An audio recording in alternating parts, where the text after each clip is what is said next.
Hello, my friends. Julie Gualandri here with the Julie G. Homes Group at Austin Portfolio Real Estate with your Real Estate Minute for September 2023. We are officially in Q4, y'all, of a year that's been pretty crazy with interest rates kind of driving the bus all year and impacting our market. So I decided, since interest rates are the thing, that I should call a few lenders that I know that I've been working with this past few months on some of my listings. They were the lenders that came along with our buyers, and they had some really interesting perspective on the market. And I would call them basically a leading indicator of the market because they are, driving the consumer activity. And they are the ones approving buyers who then can come and make offers on my listings. And so they're sort of in the front of the situation. So I talked to 3 of them today, and I got, several different points of view, not different points of view, but they focused on different things. But what I thought was super interesting to maybe relay to you today was that everyone sees that number on the news about the interest rates, and currently that number is in the upper 7% range. That seems to be where everyone thinks rates are headed. They're kind of in the mid 7s right now. And of course, a year ago, they were much lower, and everyone was thinking at that point that they were high. So here we are a year later. The Fed is going to meet one more time, and most people think they're going to raise rates one more time before starting to lower them again to stimulate the economy, because that's just, they have one knob to turn, and that's what we do. But how it's playing out in the market for those buyers, the buyers that are coming to the market, the lenders tell me, are just the people who have to do something. This is not a, wow, the rate environment is so great, I'm going to jump in. That's not what's happening. It's, I got to move from Boston to Austin. I got to buy a house. I got to deal with the interest rates as they are.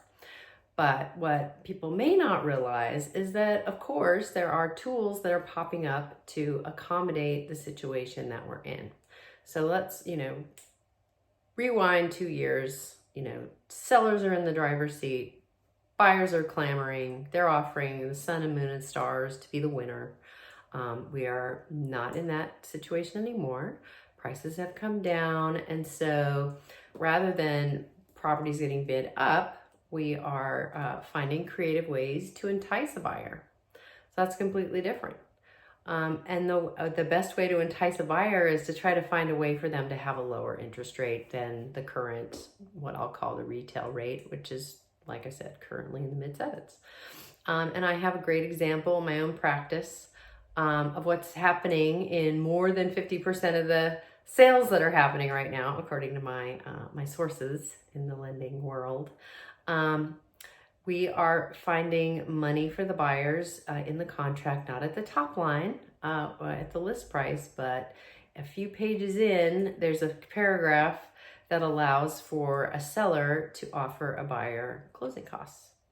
And closing costs are loan origination fees. There's a number of fees that roll up into what we would call a closing cost, but definitely the interest rate is a closing cost, and lenders have for a fee, you can do what's called a buy down.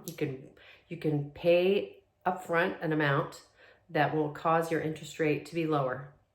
And so there's lots of calculations. You have to work with your own lender about kind of all the mechanics of that. But if you ask for closing costs in the contract, then that money can be used to help lower your interest rate, either for 1 year, 2 years, 3 years, or if there's some sort of, it's quite a bit lower for the first year, a little bit lower for the second year, even a little bit lower for the third year, and so on. So that sort of scenario has been playing out. As they said, more than 50% of the recent sales have had that element, which nobody was offering closing costs, prior to the last 2 years, or probably about 5 or 6 years, because there was no need to. So it's all about the balance between buyer and seller and supply and demand. So for my example, I sold a home in Sweetwater, which is out in Spicewood, great big master plan community, and they had 70 homes on the market.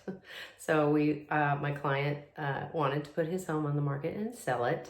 So we did, and within a couple of weeks, and actually we did not, put it on the market at a price I would consider to be super aggressive.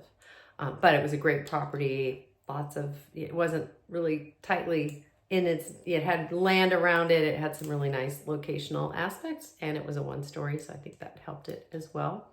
But we got a full price offer within a couple of weeks. And embedded in that offer was a request for a not insignificant amount of closing costs. So what we ended up doing, we didn't even really discuss the price because my seller was happy with the contract price that they offered. But what we did negotiate was that contribution toward closing cost number. And in the end, everyone ended up super happy. Properties closed, buyers have moved in, and all is well. So I would just wanted, that conversation with the lenders made me think, maybe people don't realize that there's always another way. Everything is negotiable in real estate. And, people will go to various lengths to get a deal done. And in this market, it's very common for sellers to be helping buyers buy down their rates or pay for closing costs. So if you are a buyer out there within the sound of my voice and you haven't realized that, call me. Oh my goodness. Because there really are still some great deals to be had because there's still sellers that want to sell under the right circumstances. And we have all the tools we need to operate. So thank you for that. Thanks for your time and attention. And I'm always available to contact if you have questions or want to go into a deeper dive into any of these topics. So take care.